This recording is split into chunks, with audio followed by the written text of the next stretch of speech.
Yeah, we haven't seen that hero, I think, a single time in at least in our casts. I don't know if it's happened at all though. I think there was one game and he lost very badly. He Sounds about it was right. not very fun, but Infinity Esports take the clockwork.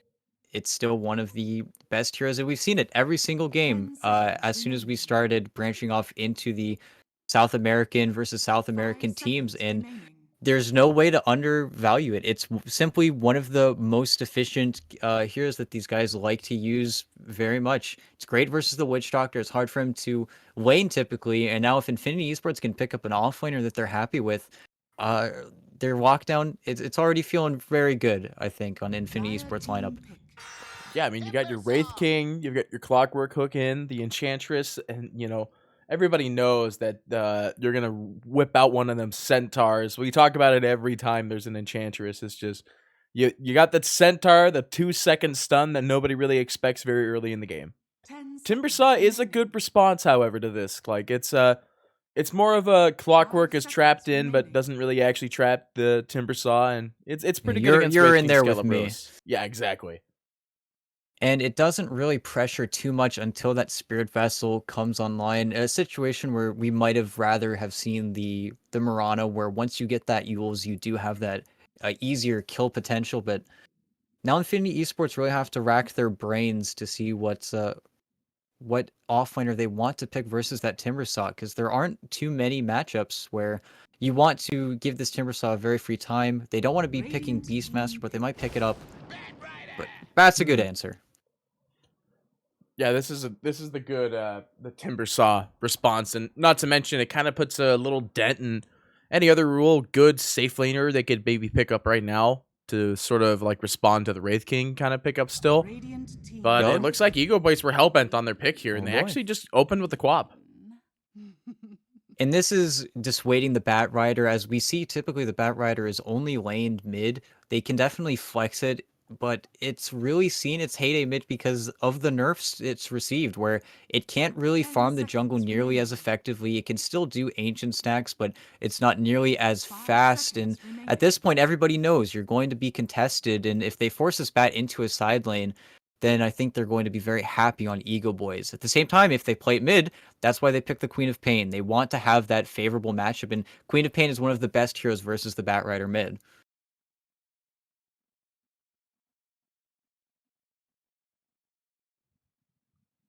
I Well, am curious as to why they didn't pick Beastmaster, though. That Dire is, team it's ban. still in. It's still there. Radiant team And they and it banned. just looks like decide they're not to. I mean, it looks like they're just gonna stick with banning the supports still, or the safe lane course. No, because Viper's more of a mid. So I And think you can as already see with the bans on Infinity Esports taking out the Sark that they're already preempting putting this 10 Bat Rider in a seconds side lane, remaining. because the mid match it's that bad, it's that unfavorable that they don't want 5 to be seconds playing at such a remaining. deficit. hmm And with the Viper bans, immediate telegraph, monkey's on the table. That's what they're looking for, and I'm guessing Infinity Esports should be banning it out here, as it plays so well into the Wraith King. It causes so many issues, or so many issues for Enchantress and Clockwork, whereas they're not as tanky, they're not as beefy. The monkeys don't care about the untouchable, they don't care about anything really. And it would match very well into Egoboy's draft, especially pairing with the Witch Doctor in lane. Dire team ban. They ban Good out the ban on Lesh. Lesh. Yeah, that's another one of the run at them heroes that's gonna dominate really well against this Timber and Witch Doctor.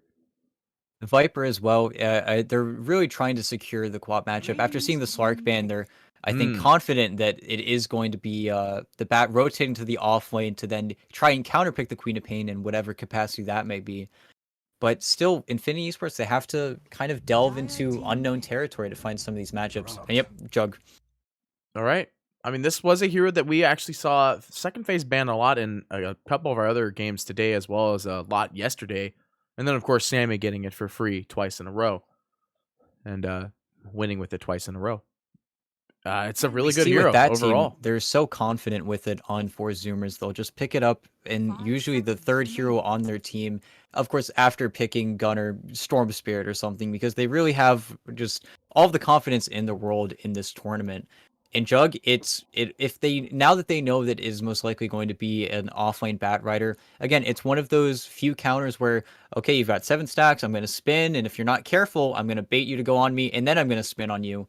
And at the same time, one of the best heroes in the game from the safe lane position.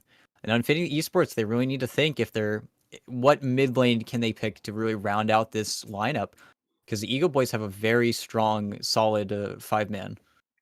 The Void Spirit might be the first one that kind of comes to mind because this also offers them that catch that they could get on top of the Witch Doctor for. The Quap can be in a bad position, but it's still not good against this Timbersaw, and Jug can tear through with given circumstances. And they're going to pick up Kunkka. Choose your hero. And a hero that Waps is like I don't think about it, even though we've seen it picked every single day so far. But it is a good hero. It is a little bit rough, and you're laning versus alone. And we talked about it in an earlier series that alone individually is really up there. He's really someone to fear against, and PP is playing in sort of an unfavorable matchup already. But if he's able to get things going, you are going to X him. That's something alone will always have to be scared of. You need to be careful of the catch that hero does provide. And that is your secondary catch, because unless you're getting lassoed, it's really just Pamplona and PP. There's really nothing else to hold down the heroes on Egoboys. But other than that, I still favor Egoboys in this game. I think that their lineup is very scary. And again, you're picking the Kunkka into Timbersaw, which we saw he was able to kill the Timbersaw in the previous game, but at what cost? You're kind of always running away from him. If you let your attributes get a little bit too low, this Timbersaw is still a very scary hero. Yeah, and it's a hard draft for them to run at. And you're right, like you could throw about 1.5 million spells at this Timbersaw, but I mean, they still couldn't get it though, right? Like the Timber didn't lose that game. Then again, No, he didn't. The other scenario is that game was like another one of those terribly one-sided. And honestly, Egoboys draft-wise was just very smart. They banned all of these mid laners up until that point, and getting to last pick that Quap, talking about how strong the second pick is in the first phase, how strong the first pick is in the second phase, where you're just able to drop these heroes, and if you don't have an adequate response, finding the Kunkka was definitely a good idea, but it still feels like Egoboys have the leg up draft-wise in this game. And we've seen Benjaz perform on these offlaner heroes. No matter what one they actually throw him into, he like outperforms beyond most of my expectations, at least. Just to be clear, if I call you mate, I don't mean it literally. Great voice lines. Yeah, it's I really need to like just spam back into playing heroes with good voice lines so I could just play them all through. We're gonna wrap behind the entire 5-man.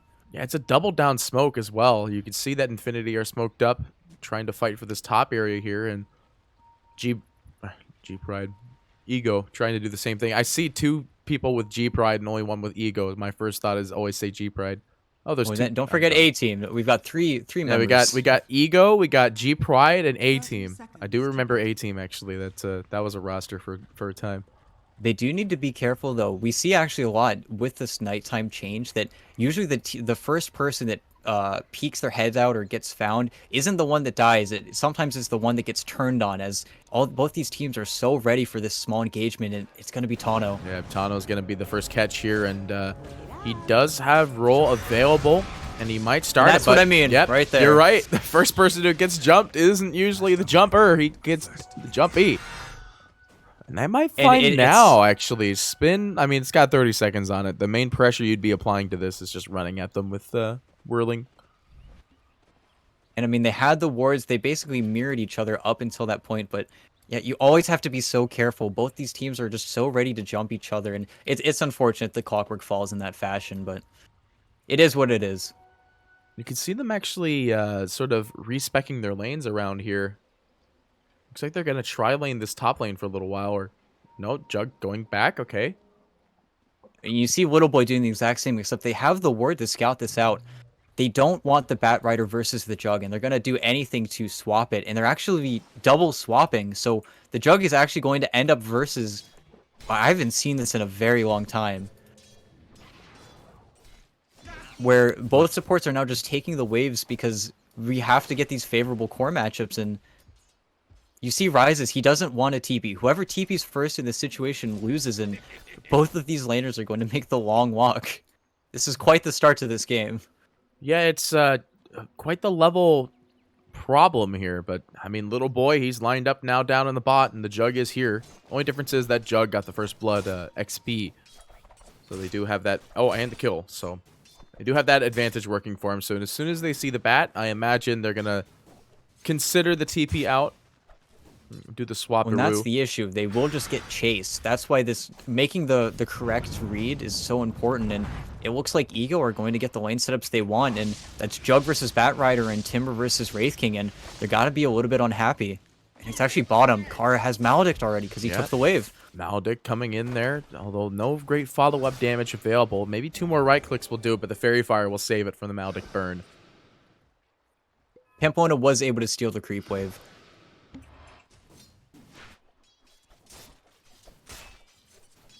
Like trying to figure out where the heck they are. It's just, this game still feels quite all over the place. The creep wave is all the way back here, however, but that is the best steal that they could have gotten. Almost very fortunately for Egoboys, even though he stole the creep wave, they were tanking the creep wave that entire time. It didn't fall underneath tower, so Rises has a relatively reset lane if he decides to. And Kara immediately with the pull, he's just trying to keep everything under control. Tano. Actually, mid. Yeah, they TP in Tano here and going in for the body blocks. There's no fresh dagger on PP though, but now there is. The burn damage is going to be there. They're going to do at least the trade. Tano will go down while the kill will be picked up for PP, actually. It would have been a lot cleaner. He was, I think, 15 mana off of the Boulder Smash. Then it would have been a much easier kill. But it was really break deck. He was really looking for that opportunity and trying to make something out of nothing there. But now Alone will start to pull away in this mid lane. He's already got that light advantage, like even before that, sitting 13-5 to 10-1. Like most of PP's damage comes from just getting a nice Tidebringer off out onto the Quap. But I mean, Alona could just do what Queens of Pain just do, and just press Q on enemy, deal damage. And in this mid lane, it's less of the issue that they're both going to get farmed. They will be able to push out these waves, but Alone will not have to spec nearly as much regen as PP will into just having salve, just being able to show up to work. But as opposed to Alone, where he's just going to be able to get this easy last hits. You already see he stacked a small camp for himself, but PP's already falling behind in levels. Yeah, it's not proving great for them, and it's somewhat reminiscent of going back to the first blood as well. They just had that little bit of early advantage. You don't want it to kind of spiral out of control, but it's kind of the fact that like this isn't the ideal lineup for PP, and especially since there's a lot of room domination, rune domination they can do, and since it was an illusion rune, actually Alone is going to be fine, but Pamplona is going to not be fine in this one as Tano tries to roll in there. The dagger burn won't be enough to kill him. He'll be at 50 HP or 5 HP. No, yeah, 50.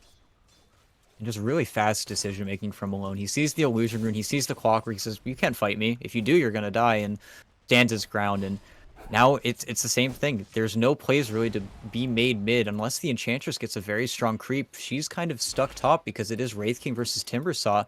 She's gonna try to stack up now, maybe, but it feels like nobody can help out PP, and he's going to have to help himself out once he gets level 6, but otherwise, his game is going to be really hampered. Well, he does have at least the first bracer. I don't think you run the double. Nope, he's running the double bracer this game. I mean, he's going to have to if he wants to survive against this mid lineup. The magic damage is insane, but looks like they find Sexy Yogi. But they will deny the bounty. Nice deny. He's going to try to deny himself. Ooh, with the Satyr. It was close. Unfortunately, he stole the strongest Satyr available out of that camp. Well, and with all the running around that was done in the early stages of this game, it feels like it's so quickly turned to 5 minutes, and because of that, the Clockwork hasn't really gotten to make any plays. There hasn't been any griefing of the Witch Doctor. He's just been kind of stack pulling endlessly, and he's having a fantastic time down here. And well, if he gets unlucky with the cast, this is it's not the. He's still gone. Yeah, it's the spin. They'll be able to find this kill because the Maledict damage will be enough. Come with the last HP bar.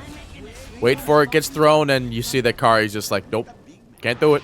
And Rises might need to start his TP, but he's got the healing ward. Oh no, they break the healing ward. He's got 15 charges though. He's gonna be fine. And now it's even alone. They want to just punish this little boy as much as possible. Or Bat Rider. That sounds weird. To this little boy as much as possible, and roll goes out. Little boy, he's out of there. And There's just nothing he can do. He's just at such a level deficit, and there's not much that they can do. The counterplay isn't really there because Ego have just chosen such strong laners that Infinity, just from the draft, are already on the back foot. Well, they want to kill Alone mid, but I don't think they're going to get him. I mean, he was trying to bait him with the glyph, but... Yeah, he's a scary target to kind of just go on, though. It's just... Got the blink, that's always that counter reliance, and then the dagger, the unaccounted damage. Top lane, Coconut goes through. Don't even need the second bounce. Benjaz will find the finish off. And I could have swore I literally just saw Kara bottom. Like, Egoboys are rotating their heroes fantastically to confirm kills left and right. Just being very efficient. They don't really need to be in a rush either. They're very confident with what their heroes can accomplish, and getting this top tower so early, Ben just keeping that 5-minute card alive so long, and Wraith King's already had to rotate out. He's working on a Midas, but we've seen to varying degrees of success this Midas on Wraith King working out, and it feels rough. It feels like it's going to be a while before he's really able to be effective in this game. I've seen the Midases work out usually when it's a game that the Wraith King is somewhat leading ahead. And in this scenario, he's struggling to kind of balance his net worth at the moment. I mean, it's just Benjaz just constantly running at you, and Little Boy's not even level 6. These are 5 range able to rotate. Yeah, he just kept him stacking up. He really kept the pressure on. Well, that is a lot of levels in the form of these range creeps, though. You see now actually just stunning the creep. He's just like, I want to confirm. With all this time being bought, Pamplona in trouble here. Is going to get found. But with no follow-up, Kara's not able to really output as much damage. Well, and you look at the minimap and you see 5 heroes kind of sequestered to the top side of the map on Infinity, leaving Jug pretty much completely alone, unfazed, and that's sort of the prevailing issue with this game, is all of the heroes on Egoboys are so independent, they don't really need to combine to do things, but the support's gonna get punished. Yeah, the support's getting punished for their early aggressive warding. However, they are gonna be able to put up some good damage on the Pamplona. Nice torrent.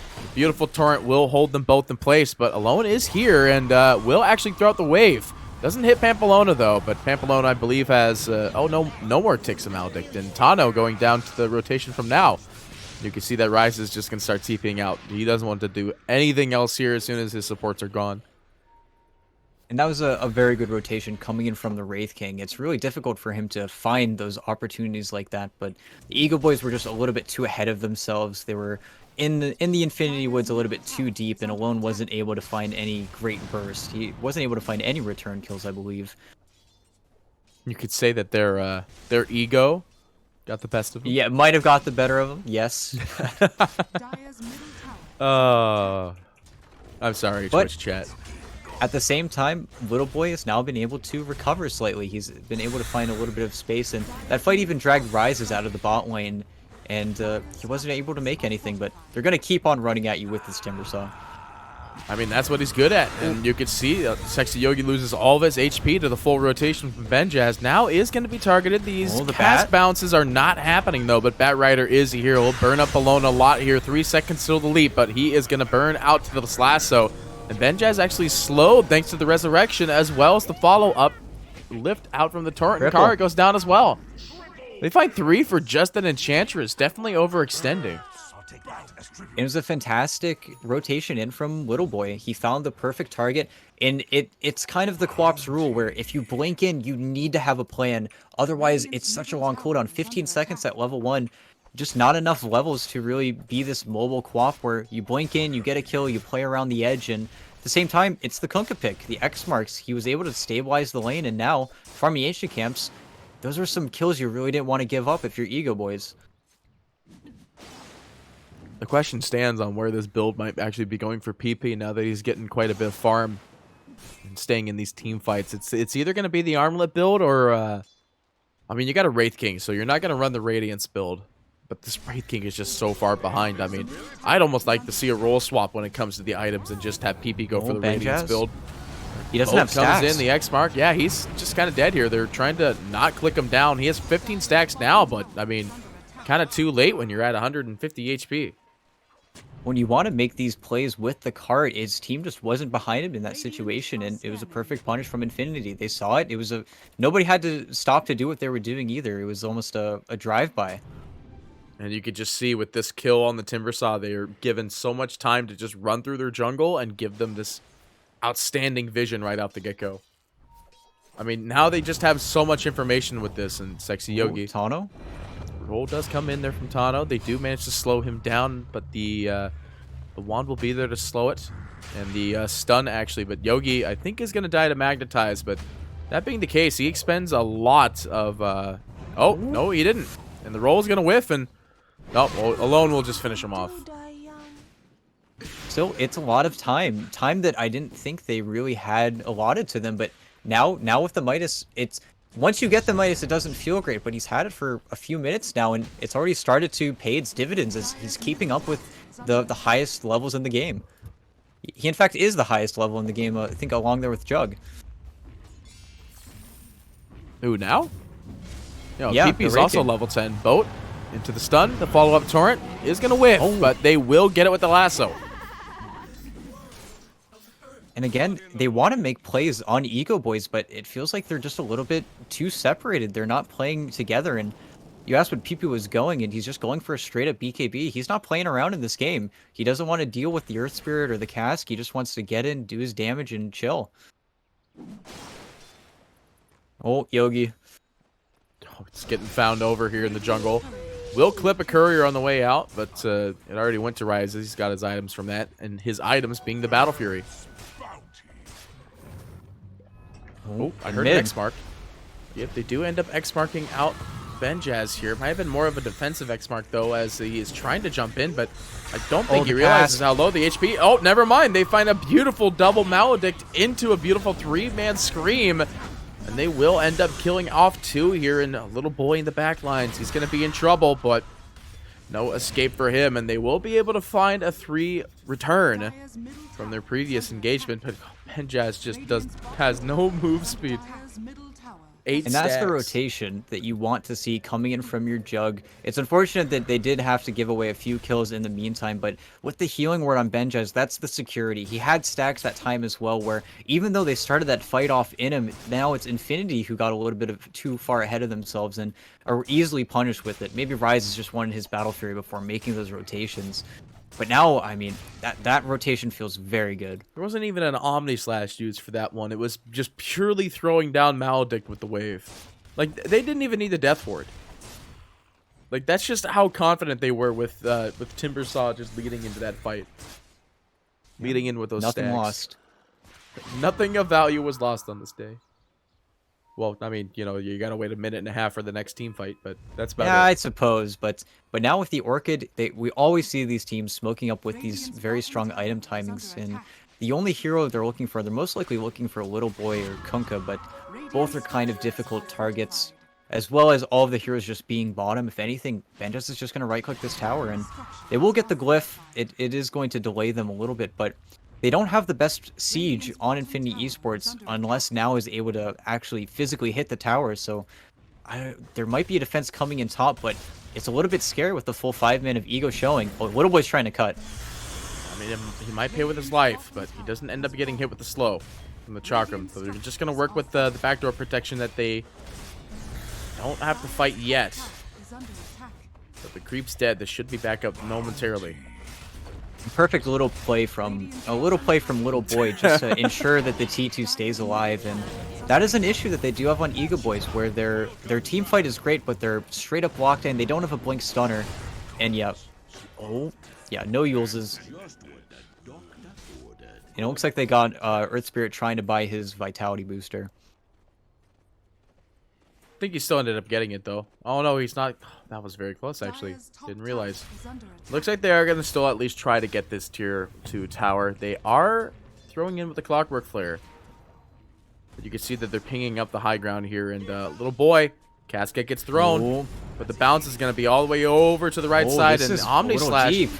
not on the greatest of targets, actually, but PP is going to be still in trouble as the silence is revealed. The boat going to change nothing at the end of the day, and I don't know, Pamplona actually comes in here. They're trying to find a good wave. They will still find it, and Little Boy taking quite a bit of damage from that. He starts the TP, and Benja is able to finish off the confirm here, and Kara might be in trouble here, but no, Pamplona is going to get brought down immediately by the Witch Doctor Ward, and now Sexy Yogi as well, throwing hero to hero to hero onto the fire, and only makes it larger, as Egoboys will claim 4 and the tower, with no actual trades happening. Like, now it's not able to get the push in. Of course, he's been free farming the bot lane during that team fight, but it's a situational trade. And it feels pretty rough. And of course, quote unquote. Quap's rule is still in play. If you ever blink aggressively on Quap, you will die. And that's what happened with Alone. It was a good punishment coming out from the Clockwork, but still, you get the T2, you get all this space, and Healing Ward is a big problem. And if Egoboys just keep forcing these objectives, it doesn't matter that their lockdown is sort of poor. The real question is, will the item timings coming out on Infinity really change too much? Because they've got some big items in the works. The BKBs being the big ones. Radiance is completed on Wraith King. And that's when I think we're going to see more key objectives being found for both these teams. Get this fat stack over here on Rises. It's just all farmed. I mean, he's running pretty good here. I think he was planning to SNY, but his courier got clipped on the drawback. We're I saving mean, the looking DD at on his net Rises. worth, I mean, 36 plus 250. Battle Fury, real good item, you know. Remember when it was picked up on every hero? Even PL. I do. And Terrorblade. I remember when it worked with Quelling Blade. I remember when Quelling Blade gave you percentage damage on creeps. Oh But, yeah. That was smoking Kunkka up with every PP's game. BKB. Oh, Flare goes out, and I think they need Pamplona to be is more or less careful. the bait here, actually, as Rises pops the DD. Oh, Oh. this is an awkward one. I have to point out immediately that this is definitely one of the awkward pauses. Enchantress is still in the bot lane. The Earth Spirit, though, I mean, does he have a great escape if he can really get in there? He's currently brought up he's by the battery torrent. assaulted. Yeah, he's in a lot of trouble. The bigger issue, I think, is Rises was very sneaky. He doesn't have Omni Slash just yet. The X is already going out onto the Witch Doctor to preemptively stop the Death Ward, but Little Boy might just turn around and lasso him or wait it out until the spin is over, and then there's a very good chance he just gets boated to his death. But then you also see the Timber just kind of gingerly sitting to the right of everyone, so take it away, Pete. Yeah, not to mention Alone is sitting on the sidelines too, so if they want to get a good ult, they can. They will go for Kara first with the boat.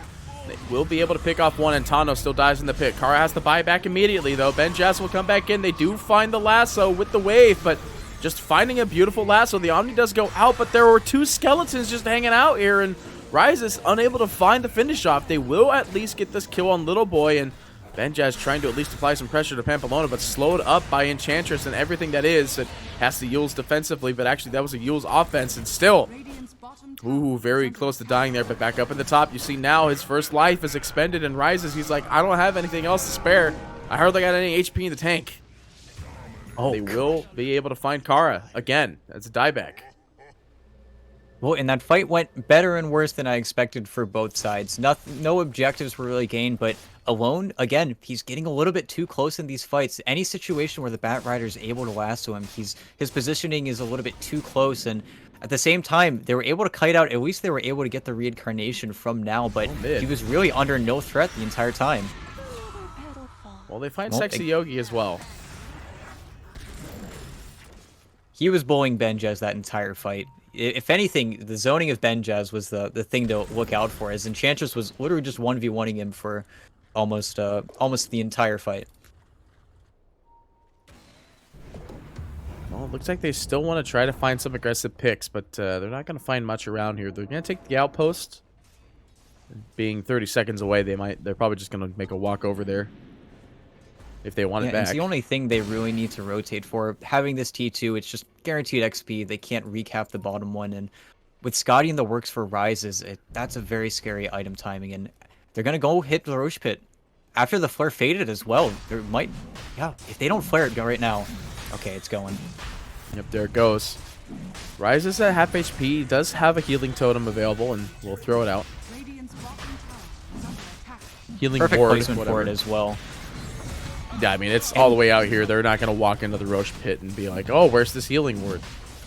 Oh, it's I over don't here. think they realize. I mean, they smoked up on Pamplona, and this might just be a steal play as they're not set up to defend it at all. They scanned him out as well. Well, they used all these spells and an Omni Slash out onto this fake Kunkka. Oh, and he TP'd out as well. Wow. Has fallen. I think if you're Infinity, you're kind of fine with the trade that kind of just happened here. You lose the Aegis, of course, but you just watched the Juggernaut Omni a Kunkka and Death Ward the Kunkka illusion. No, that was very unfortunate. That was a fantastic scan, though, coming out and seeing that it was just a Clockwork acting alone, and the choice to give it up, I guess they really want to wait for some of these item timings, and they're just eyeing up Sexy Yogi. I mean, Yogi knows there's nowhere he can really go here. Just going to get slowly burnt down. And now, I mean, with that Aegis pickup, Scotty's still in the works for Rises, but now is still farming. Now is still maintaining speed with the Juggernaut, and I'm not sure. It's always very difficult for these heroes to play versus the Wraith King, and he's so confident on it as well. I'm not sure. Well, I'm sure we'll see the big team fight that'll define it sooner rather than later. It just feels like now has not been living it up too much in the moment. Kind of just been doing the full free farm scenario here. We've seen him in a couple of team fights so far. The one outside the Roche pit's the first that comes to mind. Rise is okay, I was gonna say solo. I like over this here, a lot.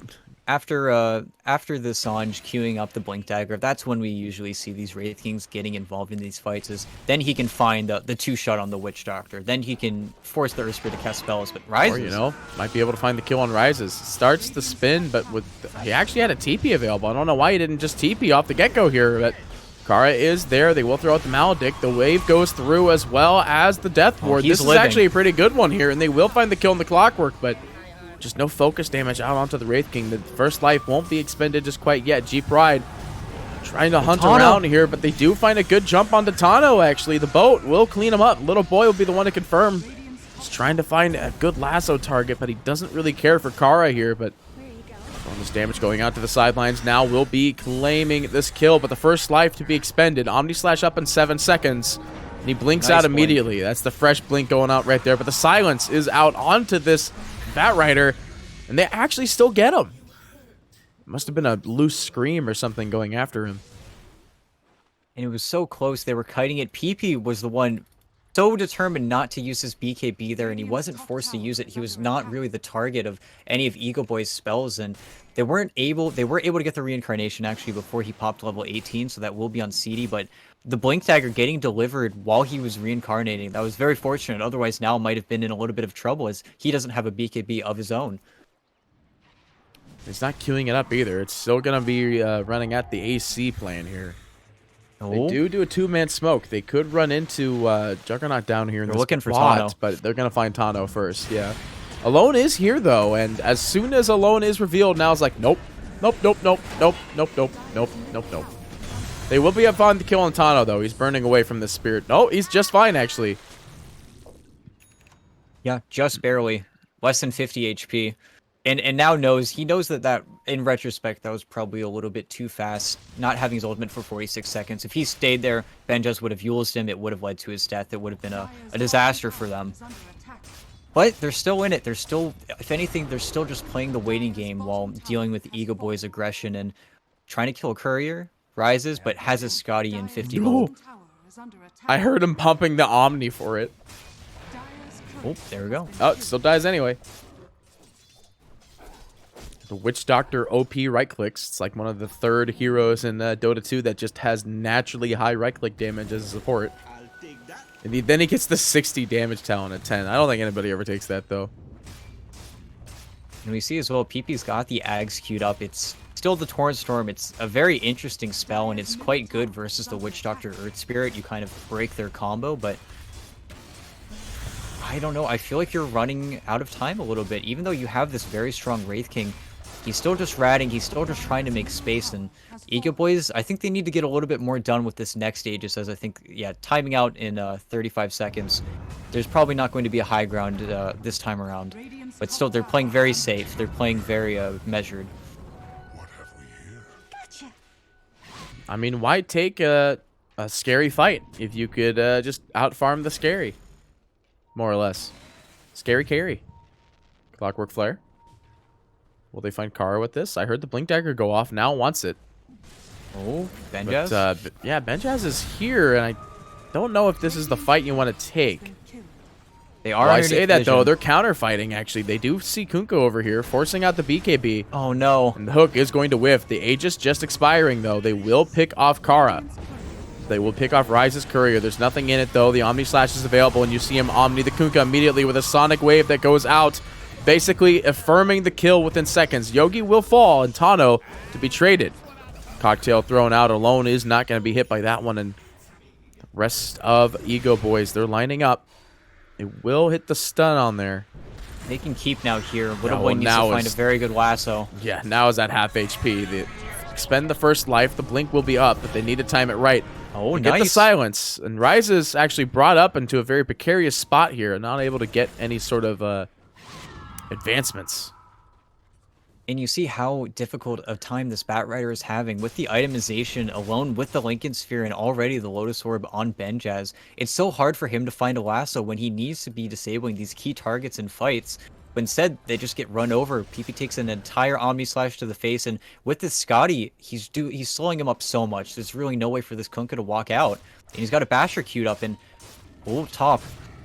Nope. Yep, Tano. They do roll up onto Pamplona.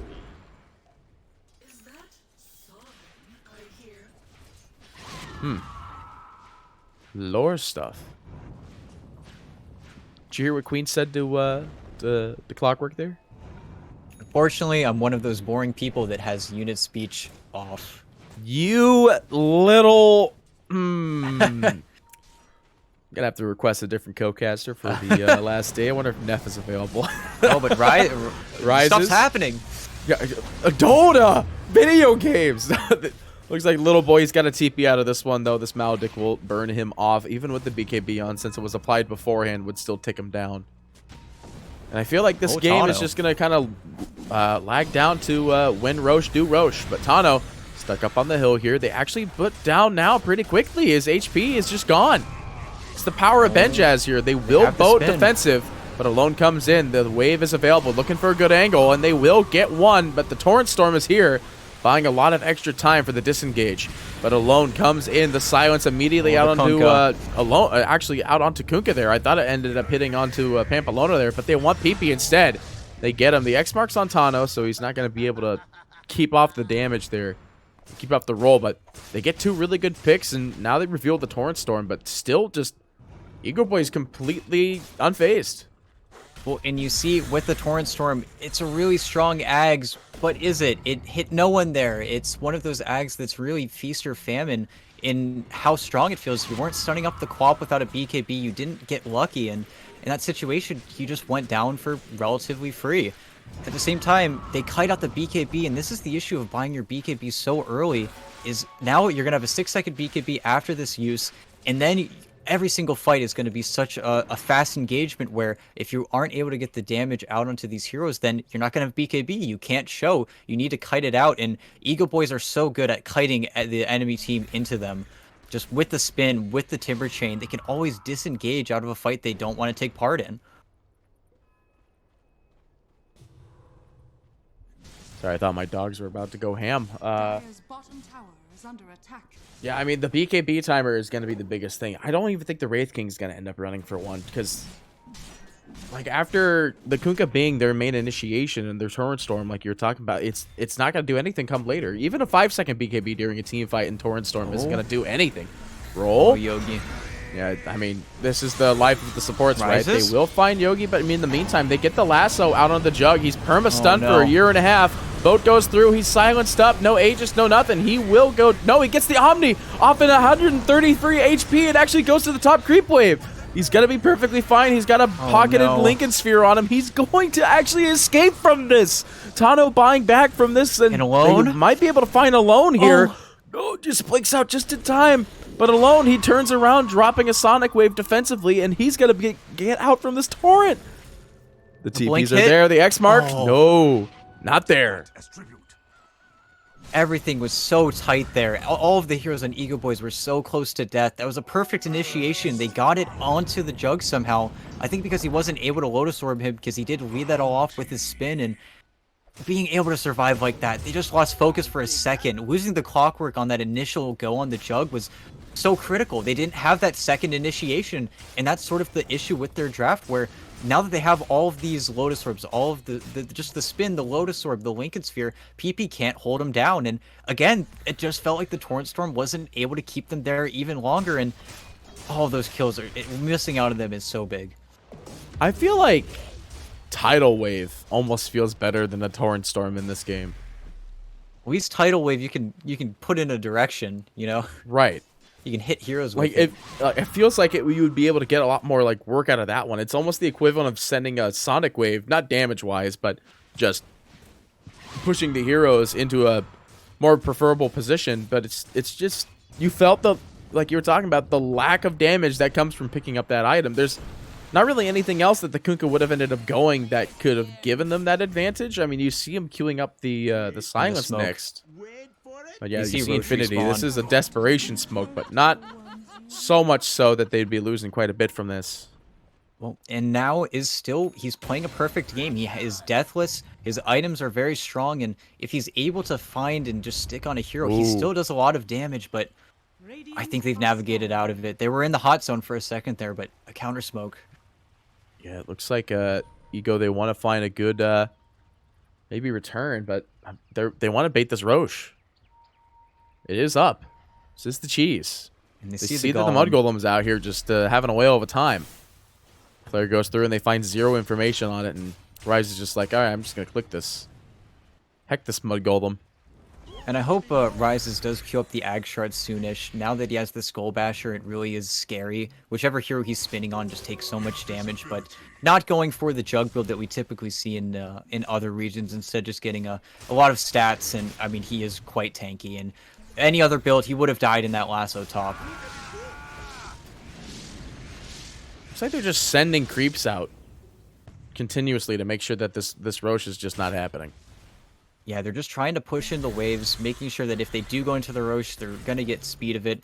And it is still difficult. You never want to really go into Roche whenever the rocket flares up. It's just, that's how important the vision game is. But, Tano? Yep, he is going to get found here. The Invis Rune's not going to help him out, and brought up to the high ground there, but able to roll back down, but the Wraith King blinking in just in time. They'll be able to find the kill on Tano. Meanwhile, on the sidelines here, you see BKB going out by Little Boy, and just Alone gets a beautiful 3-man with this, and the Omni Slash, the Torrent Storm does go out, but it's too little too late. Nobody's really dying from this one. The whole entire Witch Doctor Death Ward gets thrown out there. They do manage to put down Kara, and Alone is still dead here, but Benjash just burning him up with the very undervalued by me, the caster, Flamethrower, but they will find this kill out on the Enchantress.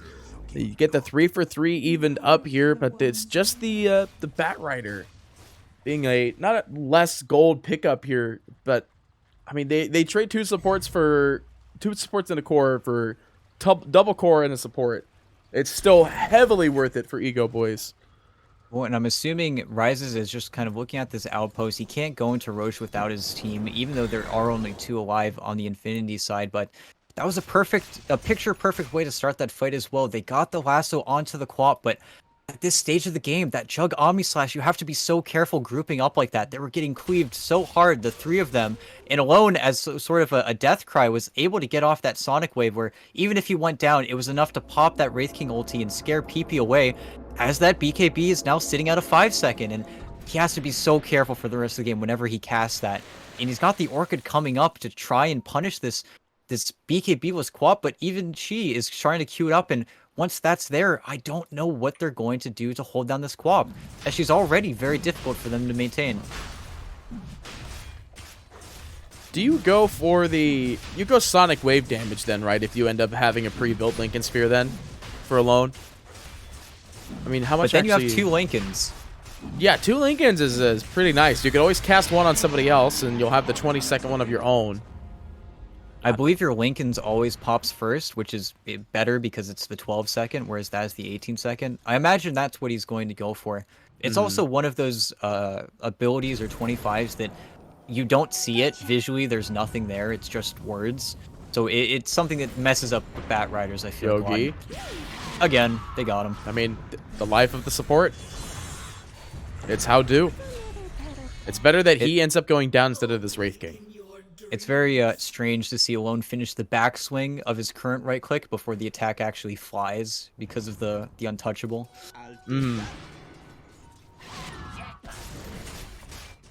Gotta love Enchantress. Yeah, remember when Untouchable wasn't the ult? Oh, how can I forget? Yeah, people would go Untouchable at 1 just so they could click you forever. Like, man, that was a meta, you know? That wasn't even that long ago. No, it wasn't. That was 7.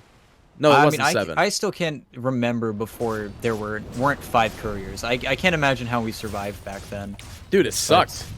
I was the mid player in that patch when we still had 1 courier. I mean, everybody was that sort of scenario. Everybody remembers the hell that was. They're not even showing up for this fight because they can't. They were able to stall out, kill this mid wave with the glyph, but Rises will stick around just to finish it off, and they're not coming back. They don't really want to. They want to delay as much as possible. They still need more items. He's pumping the healing word. It's there now, and there's that Lincoln Sphere coming into play. The backdoor protection will slow this down. They are going to start rotating in some of their heroes. They got Pampelona here, but, I mean, like it was like you were talking about, there's nothing they can really do. You see the Wraith King TPing in now, but it might be too little too late. Stun goes through. It is going to be reflected. They do have Omni. And this Rax is dead. Not the full, though, just the 1. Lincoln's going to be heartbroken. No less, though, and it's so difficult. They feel so safe. They don't really have the heroes to get around on an Infinity Esports, and they don't have that Ravages coming from behind you. These heroes aren't necessarily smoking and trying to get that leg up, whereas they really just have to run at you. They're not nearly as mobile as the Egoboys are, and you just see with the healing ward, with the Sanj and Yasha, I mean, Rises is nearly impossible to kill with that's going on, and it feels so difficult for them to find a fight. They just put everything on Rises, and he just stands proud. Oh, no. Oh, they missed the clockwork hook, but they might be able to find Kara here, and they do. Torrent's going to be pumped, and they will find it. But now, I mean, you just see Rises showing off that new Abyssal Blade. He turns to Omni, the very dead Bat Rider. No Ghost Scepter or anything like that. Yogi next to fall. Now pops BKB, but he's already very low. But there's the lift out onto the Co-op and the Torrent Storm to keep on lifting her. She does have cheese, but she keeps getting lifted. The Torrent Storm paying off. The Bat Rider also buying back here, but there's a lot of damage already going out here. Rises isn't even clicking on the main team, and PP will still fall. The first life for the Wraith King will be expended. The Aegis still available. And you do see the rest of Ego. They still have everything else. They want to poise up and turn back around. They will find Little Boy here as he's hit with the Abyssal Blink. There goes the tip as well, and they want to keep going, but the blink out just in time from this Wraith King. They're not going to be able to get that catch. And that was a dieback on the Bat Rider as well. And, yep, he's trying to cut waves with Sexy Yogi. They're trying to kill these waves as fast as they can to stop any push, but I think at least the tier 2 bottom's next, but they're even looking for the Wraith King, trying to push out this mid wave, and Rises is having none of it. And again, you got the Quap. It was super breakneck. He doesn't have his BKB yet because he's still trying to be as greedy as possible, but it took so long. They had to expend so much, and because of how low that Kunkka's BKB is, after that BKB is over, then Tano comes in. He uses all of his spells, slows him up, and he's just fodder for the Jug.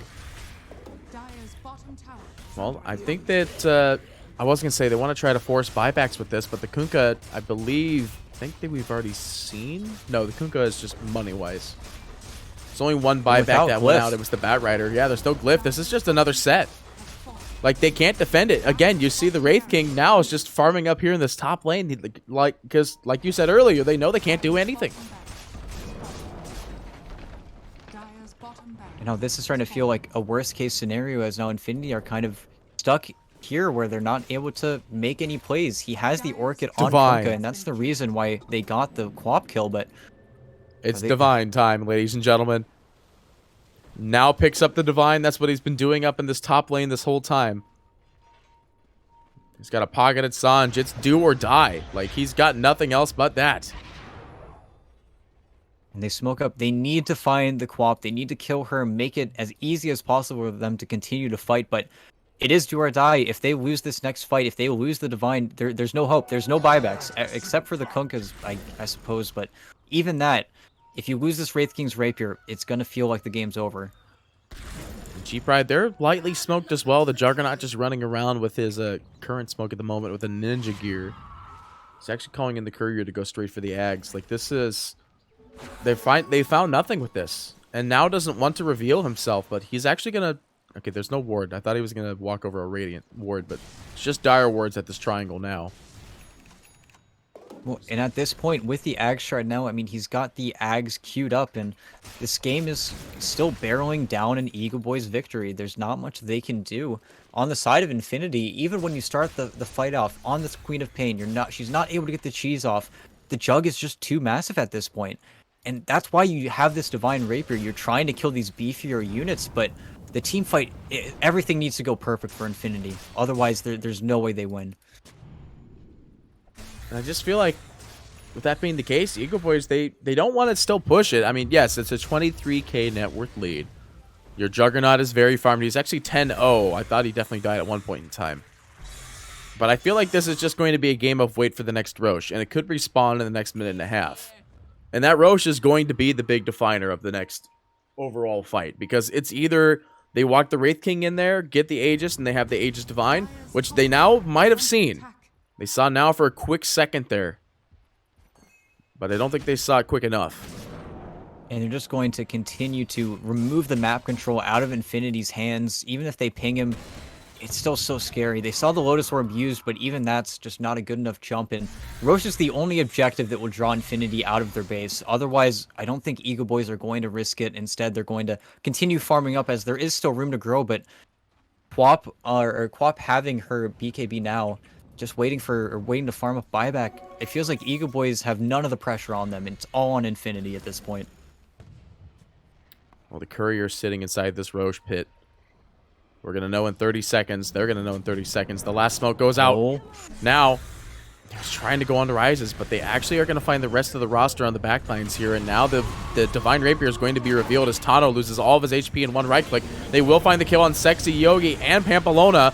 And meanwhile, Rise is just solo killing PP over here. He doesn't even Omni yet. He is going to be lifted up, though, and he actually does go down here. That's huge for them. He buys back immediately to TP into the outpost, but will it be enough? And on time is the question, as their supports and heroes are slowly dying. Now still with the first life, though. They know that he has this Divine. He loses the first life. There's no real support. PP, he's gone. The Omni is available. He bashes because he's got the Jug Shard. He bashes again. The Divine hits the floor. The buybacks saving their game, and Rises with the Divine Rapier is going to walk into the buildings. But Wraith King did have enough money for buyback after doing all that in transaction and fights. And it's a good shot, but now he can't show up. No one can show up. The Omni, fact, if they get too close. Omni is still live as well. Omni with the Abyssal is still there. Oh, and now he actually doesn't even have his ult. I mean, they don't. Do they know that though? I mean, they lost Tano. They dropped the gem. The Pampelona actually grabs it. I wonder if they get scared now. I mean, Rises isn't confident enough to get the mega creeps. He knows if he dies, the game really is over. Well, the other scenario is that the Roche is up. Wraith King. There's that as well. That is true. Respawning in, what, 1 minute and 20 seconds, but still holding on by the skin of their teeth, using, all of their buybacks. They didn't need to use PP's buyback, but now, he's just got another one queued up. He knows where he's at. I mean, there's only one answer to this game, and that is just running down with the Divine Rapier. And, I mean, the only problem is now is that there is a Divine Rapier in play, and it's not yours. And it's on the one hero that definitely is scary when he has it. Plus, he has the Shard as well, so randomly hitting for 75% of the damage. Dire's courier has been killed. Yeah, and scary. It shows just how powerful that Divine is. That was a 3v5 because of the fantastic plays coming in from Tano, where he deleted both supports. He even baited now to stun him and popped a BKB of his own. But even with all that, still weren't able to cleave into the Jug. And even though they were able to burst him, perfect buyback. Rises knows exactly where he stands, and getting that Divine Rapier, you're right. If either core dies, it's incredibly scary. They have to contest this Roche. I think if with an Aegis, there's just no threat anymore for Egoboys. They're just going to be able to hit that last Rax and get Megas, and then the game gets even more complicated for Infinity. And it's time. Roche is up. In 2, 1. He knew. Oh, and it's the accent as well. This is actually a really good one. I don't know who will actually take it. The double chakram's not bad. Enchant Remnant's not going to work. It's got to be the Jug if he can. Yeah, I mean, it'll be the gold refund. He'll be able to have the slot. No, he's... Oh, No, yeah, he he doesn't even have it one. yet. Yeah, you can see him queuing it up, but... Ooh, the smoke from Infinity broken immediately. Yeah, they were baiting him out. If anything, they were trying to get the smoke out of Infinity's hands. Just, they want him to be as far away from the pit as possible. That's why Rises won't start hitting it, because they know. You see the side lanes. They know that Team Infinity is somewhere, and as now shows mid, they know that they're somewhere in this vicinity. And at this point, I mean, the creeps are barking on the door. You have to be really careful with how you engage us on Infinity Esports, because I don't think they can give this up. Radiant are scanning. Oh, Scan's gonna Drop a land. scan. They know there's people on this hill. Looking at the buybacks now, there's only 2 buybacks that are not available, both the cores. That's what this team fight is going to be based around. And what patience from Egoboys, just letting the creep waves go, and they know that if they start this, there's a chance that they can lose Rises, but instead, all of the creeps are doing the hard work. They've got double carts in the top wave, and Yogi will break the silence, but this is not good. Yeah. This Rax is taking quite a bit, and they have to TP out the Wraith King, which kind of gives them a little bit of free reign to click on this Ancient, to click on the Roshan here. Well, and they have to be so careful if Benja sees everyone. He finds one. He finds PP first. The slow and insidious burn. Oh, no. Basher. Yep, there it is. The Abyssal Blade. PP's down. And that is one of the few heroes with no buyback. I think he actually bought in because I saw he had buyback for something beforehand. He bought refresher. So he doesn't have buyback. And this is the free Roche. You just see them going even ham. after Jugs all in that- here. It's it. And now with this Roche forfeited, I mean, it was already feeling quite bad as you had to TP back on the Wraith King to even just hold on to your racks. But again, you have no lockdown. You weren't able to catch Alone, so Alone pretty much killed your top melee racks at its 200 HP. You lose your Kunkka, who doesn't have buyback for 65 seconds, and this is it. This is Doomsday. We've arrived. You have 2 racks left to your whole entire name. Of course, the racks isn't even what's the big issue here. It's the very slow and insidious burn that is the fact that they have to be careful of Jug. And he 3-clicked that remaining HP racks. They've got Megas, and this tower's just chunking away. Look at it go. He's got the Ags now, too. He ate the Accent from that one. The Wraith King is bottom. Does he have a TP? He is TPing back. They're running out. They don't have Glyph. It's over. Well, They've lost. Voodoo switcheroo, the Divine Rapier. They will go ahead and lasso up the Jug, and they just drop the GG because they see the Ancient has been clicked down to death. So Egoboys will take this game number 1 in this series so far. Incredibly patient, incredibly measured play from Egoboys. And to start it all off, I felt like they really had the upper hand coming in from that draft. They really forced Infinity's hand even before the game started. Just by the way they were picking their heroes, they really showed the strength of having that first pick, and they got everything they wanted. I didn't feel like they were countered. I didn't feel like they really had any issues in getting the lanes they wanted and getting the best matchup out of each lane. In all 3 of them, you can't lose 3 lanes in Dota. And even though Now had a great performance, he had the Divine Rapier. You see, he ends the game 13-2-8. It just wasn't enough for them. It's honestly crazy that that just having first pick alone is such a big decider when it comes down to winning or losing a draft. It used to be for a long time it was people picked Radiant every time and didn't care about the picks because Radiant had a tactical advantage. It still kind of feels like that now, actually. Let me go to the graphs. If the win probability starts in this... Yep.